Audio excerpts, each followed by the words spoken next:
പുതിയൊരു മൂവി ഇറങ്ങുന്നുണ്ട്. അതിന്റെ പ്രൊമോഷന് പോയപ്പോ ഞങ്ങൾ ഉമ്മ കൊടുത്തതില് അതിനും വിവാദം.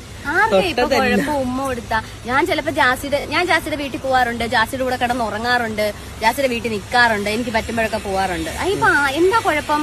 ഞാൻ എന്നെ പോലെ തന്നെ കാണുന്നത് എന്റെ ഒരു സഹോദരിയായിട്ട്, അല്ലെ എന്റെ ഒരു എനിക്ക് ചിലപ്പോ ചില സമയത്ത് എന്റെ സങ്കടങ്ങളൊക്കെ ജാസി കേട്ടിരിക്കുമ്പോൾ എനിക്കൊരു അമ്മ സ്ഥാനം തോന്നാറുണ്ട്. തോന്നുന്നില്ല ഉമ്മ കൊടുത്താൽ ഞാൻ ഇനിയും കൊടുക്കും. ആർക്കാ കുഴപ്പം?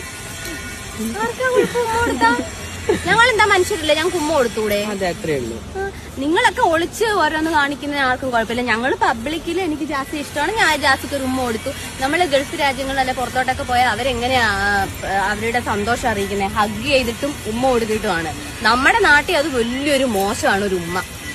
പിന്നെ ഒന്നും എനിക്ക് ഓർമ്മയില്ല. ഞാൻ സത്യം പറഞ്ഞാല് നമ്മളെ കൊണ്ട് ഒരാൾക്ക് ഹെൽപ്പ് കിട്ടിയ നല്ലതല്ലേ മാത്രമേ ചെയ്തത്. ഇത് ഒരിക്കലും പ്ലാൻ ചെയ്ത കാര്യമൊന്നുമില്ല. ഞങ്ങൾ പുറത്ത് ജസ്റ്റ് പോയപ്പോ കോൺസെർട്ടിൽ കണ്ടപ്പോ അങ്ങനെ പാട്ട് പാടിയതാണ്. അത് ആരും എടുത്ത് അങ്ങനെ വീഡിയോ എടുത്ത് അയച്ചു കൊടുത്തിട്ട് അങ്ങനെ വലിയൊരു ഇതായതാണ്. അപ്പൊ നമ്മളെ കൊണ്ട് ഒരാൾക്ക് ഒരു ഹെൽപ്പ് കിട്ടിക്കോട്ടെ. കാരണം ഞാൻ പാടിയ കുറച്ചും കൂടെ ഒക്കെ ആൾക്കാർ അത് ഇങ്ങനെ കാണും, ആ ഏട്ടന് എന്തെങ്കിലും കിട്ടുമെന്ന് വിചാരിച്ചിട്ട് മാത്രം ചെയ്തൊരു കാര്യമാണത്. അത് പിന്നെ അങ്ങ് ഭയങ്കര വൈറലായി, അത് ഭയങ്കര ചർച്ചയായി. ഞാൻ മനഃപൂർവ്വം ചെയ്തതായി. എന്താ ഒരു കാര്യം ചെയ്യാൻ പറ്റാത്തൊരവസ്ഥയായി.